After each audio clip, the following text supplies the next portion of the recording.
Hi everyone, this is Hari. Welcome to my channel. ఈరోజు మీకు మా వరి పొలాలు చూపిస్తానండి. చూడండి. ఆ, మీకు కనుక నా వీడియో నచ్చినట్టయితే లైక్ చేయండి, షేర్ చేయండి, సబ్స్క్రైబ్ చేయడం అస్సలు మర్చిపోకండి. చూడండి, ఇవన్నీ మా ఊరు వరి పొలాలండి. మొత్తం అంతా ఇవన్నీ బోర్ వాటర్తో పండినవే అండి. వాటర్ ఫెసిలిటీ కొంచెం తక్కువ ఉన్నప్పటికీ వరి మాత్రం చాలా చాలా బాగా పండిందండి. మీరు చూడొచ్చు.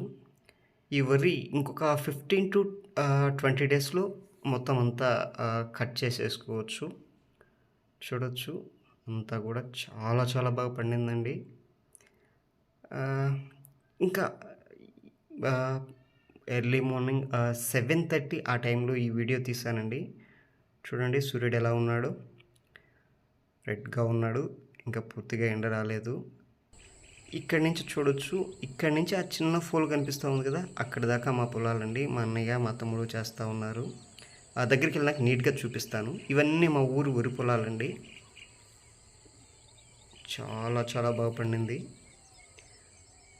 ఇంకా వీడియో దగ్గరికి వెళ్ళి చూపిస్తాను. చూడండి, ఇవి ఏ రకమనే విషయం నాకు ప్రాపర్గా తెలియదు. ఒక్కసారి మీకు తెలిస్తే కామెంట్ చేయండి. నాకైతే ఇవి ఏ రకమనేటివి తెలియదండి.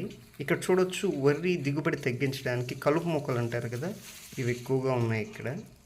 చూడండి, దీనివల్ల ఏమవుతుందంటే వరి కొంచెం దిగుబడి తక్కువ వస్తుంది, చాలా ఎక్కువగా రావాల్సింది తగ్గుతుంది. That's it. ఇది అంతకు మించి ఏముండదు. ఇక్కడ చూపిస్తాను ఇంకొకటి. చూడండి, ఇది మా టెంకాయ చెట్టు అండి. మా అన్నయ్య బుచ్చాడు. చూస్తే ఇక్కడి నుంచి చూపిస్తాను. చూడండి, దగ్గరికి వెళ్ళి ఇంకా బాగా క్లియర్గా కనిపిస్తుంది. పచ్చగా ఉంటుంది. చూడండి, ఇవన్నీ కూడా మా ఊరు వరి పొలాలండి. ఇక్కడ వాటర్ వేస్తే ఇక్కడ నుంచి బోర్ వాటర్ వస్తుందండి. పవర్ రాలేదు, పవర్ వస్తూనే నేను ఒకసారి ఆన్ చేసి మీకు చూపిస్తాను. చూడండి, ఇలా పండుతుందన్నమాట వరి. పవర్ వచ్చిందండి, నేను బోర్ వేస్తున్నాను. చూడండి, వాటర్ ఇలా వస్తుంది. మీకు వీడియో నచ్చితే లైక్ చేయండి. Don't forget to subscribe. Bye.